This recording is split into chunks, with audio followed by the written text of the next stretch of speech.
Le calvaire n'en finit plus pour Paul Pogba. Alors qu'il peine à se montrer régulier sur le terrain en raison de ses nombreuses blessures, la star des Bleus, qui n'a plus été sélectionnée avec l'équipe de France depuis mars 2022, vient de connaître un nouveau coup dur. D'après la presse italienne, Paul Pogba aurait été contrôlé positif à la testostérone en marge de la première journée de Serie A entre la Juventus de Turin et l'Udinese, 0-3, le 20 août dernier. Une information rapportée par nos confrères de l'équipe ce lundi 11 septembre 2023, qui précise que le milieu de terrain de 30 ans n'était pas entré en jeu ce jour-là. Ce sont le Corriere della Sera, puis la Gazzetta dello Sport et l'ANSA, la principale agence de presse italienne, qui ont annoncé la nouvelle ce lundi. Une annonce officielle de la Juventus de Turin, club que le champion du monde 98 a rejoint en 2022, il avait déjà joué sous les couleurs du club italien de 2012 à 2016, note de la rédaction, est désormais attendue.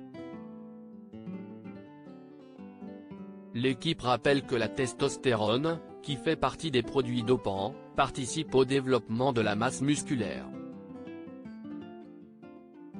Une mauvaise nouvelle donc, pour Paul Pogba.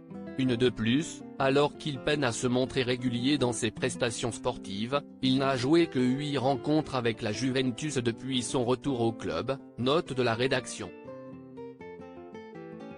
La faute à ses blessures répétitives.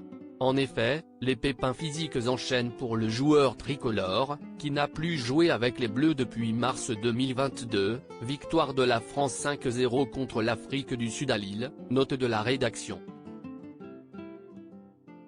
La plus récente date d'il y a quelques jours à peine. Il est sorti en toute fin de rencontre contre Empoli, après avoir ressenti une douleur. Le lendemain, le centre médical de la Juventus précisait que les tests diagnostiques de Paul Pogba ont exclu les lésions musculaires et ont mis en évidence une légère surcharge du muscle semi-membraneux de la cuisse droite, tandis que Federico Gatti a signalé une entorse de la cheville gauche. Les deux joueurs ont déjà entamé le processus de rééducation en vue de la reprise de l'activité compétitive.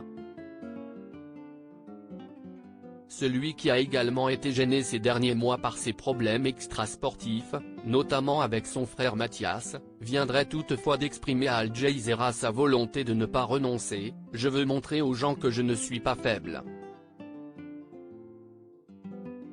Ils peuvent dire du mal de moi, je n'abandonnerai jamais. » Dans le football plus qu'ailleurs, vous pouvez accomplir quelque chose de grand. Et le lendemain, vous n'êtes plus personne. Des ennuis qui semblent donc sans fin.